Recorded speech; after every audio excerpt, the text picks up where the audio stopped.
way. Well, between me and him, that's when the game ended. Some guys got it, some guys don't.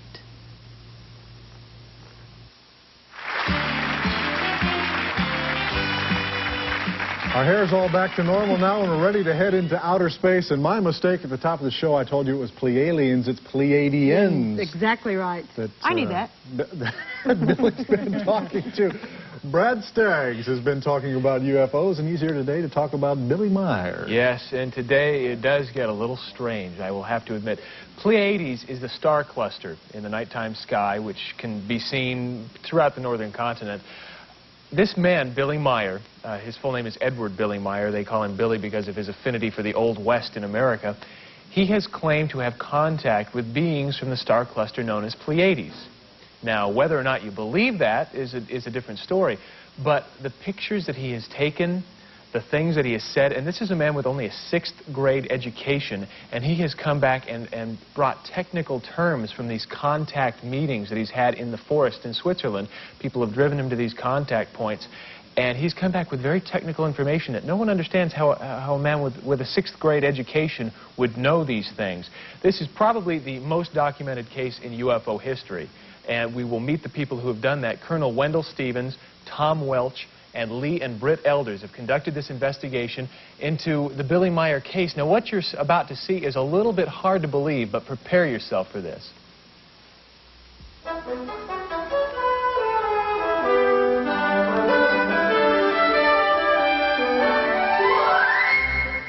These are the photos of Edward Billy Meier, a Swiss farmer who has claimed to have contact with extraterrestrials from the star cluster we know as the Pleiades. A fantastic claim by any standards, and the photos are sure to raise questions in even the most open-minded individuals. If real, they're some of the most convincing evidence in existence of life from other planets. If a hoax, the questions come to mind: how and why? You have to know Billy, or at least observe him through some of our video that we have of him. He's a handicapped Swiss farmer. He's lacking in education, 6th grade education equivalent. He lives on a pension of roughly equivalent $500 US per month because of his loss of his left arm. And so he doesn't have resources really to get involved and create some exotic hoax. We couldn't find accomplices. Voice in my head, I heard something to leave the house, to go out and to take a photo camera with me. Lee and Britt Elders are professional investigators specializing in corporate espionage and computer data theft with their company, Intercept. And so the last thing on our mind was a UFO case. We wanted no part of it. But our friend, good friend, Colonel Wendell C. Stevens, retired Air Force, spent 30 years searching, looking into the UFO phenomena. He was very persuasive, and he finally talked us into meeting in London, which we did, and traveling to Switzerland to meet this character, Edward Billy Meier. You say they're advanced technologically. How far ahead of us advanced are they? They are about 3,500 years in their experiences about technology. They study us because we represent an earlier stage of their own evolution. The Elders eventually spent nearly 10 years of their lives on this case, a case that stretches the boundaries of imagination and the very fabric of what we know as reality. Put on my camera. We're taking movies, right? This is actual 8mm movie footage shot by Meier of the Pleiadian craft. He claimed not only that he had photographed their ships, but that he had even met with the Pleiadians several hundred times at their request. He's always referred to it as getting a cooling sensation across his forehead, like a slight breeze of air. And that was telling him that they were in the vicinity to go out and get on his moped and ride, and to get away from civilization as best he could so that they could have a one-on-one contact with him. I think the underlying structure of the conversations is that it's time that the Earth human realize they aren't the only thinking beings in the universe.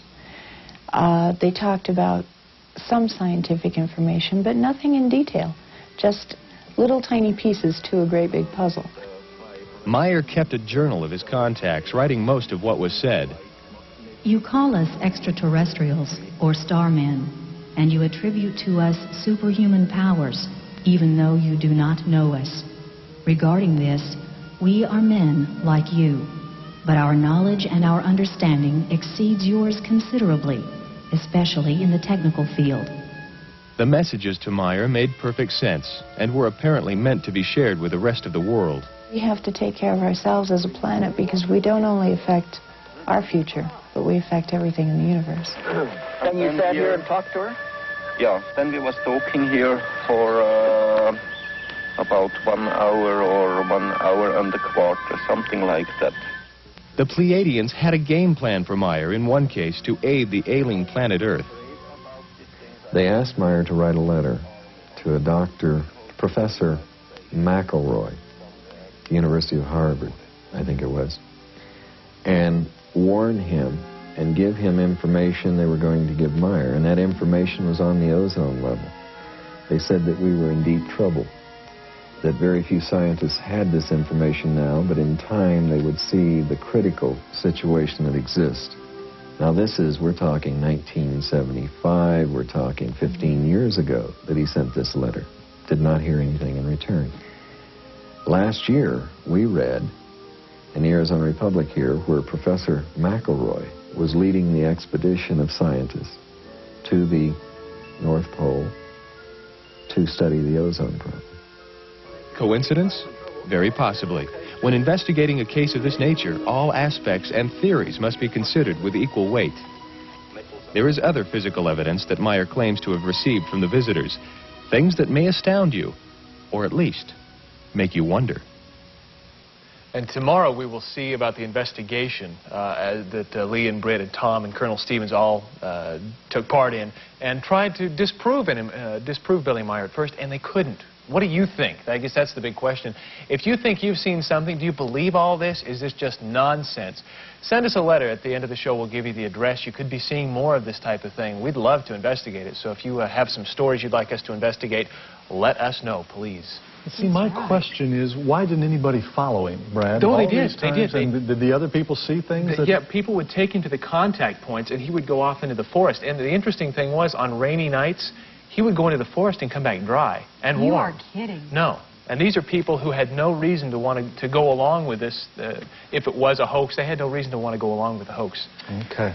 Thank you, Brad. Sure. All right. Thanks for being here. And coming up next, we're going to showcase Cher Klosner. Don't miss it. Green River, Wyoming, the town of the day. Castle Rock was made famous worldwide in paintings from the artist Moran. It's the most famous of the rock formations that surround Green River.